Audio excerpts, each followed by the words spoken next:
മിശിഹായിൽ പ്രിയ സഹോദരങ്ങളെ, മത്തായിയുടെ സുവിശേഷം 8-ാം അധ്യായം 5 മുതൽ 11 വരെയുള്ള തിരുവചന ഭാഗങ്ങളാണ് നാം ഇന്ന് വിചിന്തനം ചെയ്യുക. അതിൽ വിശ്വാസത്തിൻ്റെ അസാധാരണമായൊരു ഉദാഹരണം നാം കാണുന്നുണ്ട്. കഫർനാമിൽ വെച്ച് ഈശോയെ സമീപിക്കുന്ന ശതാധിപൻ തൻ്റെ ഭൃത്യൻ്റെ രോഗശാന്തിക്കായി അപേക്ഷിക്കുന്നു. കർത്താവെ, എൻ്റെ വീട്ടിൽ വരാൻ ഞാൻ യോഗ്യനല്ല, ഒരു വാക്കുച്ചരിച്ചാൽ മതി, എൻ്റെ ഭൃത്യൻ സുഖം പ്രാപിക്കും എന്ന ശതാധിപൻ്റെ വാക്കുകൾ ദൈവത്തിൻ്റെ സർവശക്തിയിലുള്ള അചഞ്ചലമായ ബോധ്യത്തെ വെളിപ്പെടുത്തുന്നു.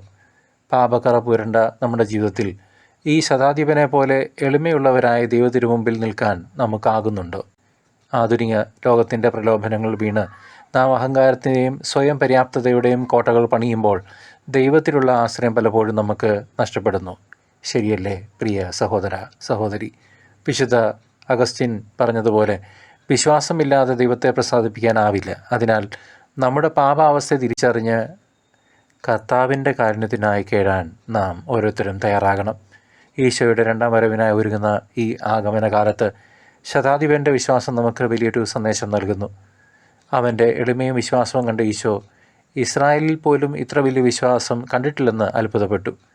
പുറജാതിയനായിരുന്നിട്ടും ദൈവരാജ്യത്തിൻ്റെ ഭാഗമാകാൻ അവന് സാധിച്ചു.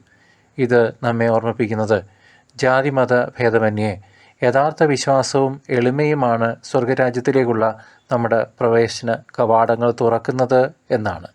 അത് കർത്താവിലോട്ടുള്ള വഴിയാണ്.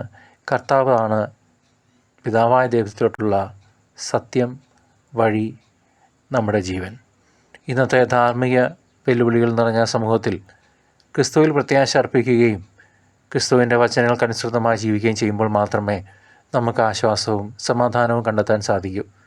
നമ്മുടെ ജീവിതം ക്രിസ്തുവിൻ്റെ വരവിനായി ഒരുക്കാനുള്ള സമയമാണ് ഇതെന്ന തിരിച്ചറിവോടെ കറപിടിഞ്ഞ് പാപാവസ്ഥകളെ തിരിച്ചറിഞ്ഞ് അത് പാടെ ഉപേക്ഷിച്ച് എളിമയോടും പ്രാർത്ഥനയോടും കൂടി നമുക്ക് കർത്താവിൻ്റെ വരവിനായി കാത്തിരിക്കാം. കർത്താവിൻ്റെ കൃപ നമ്മെ ഓരോരുത്തരെയും ശക്തിപ്പെടുത്തട്ടെ.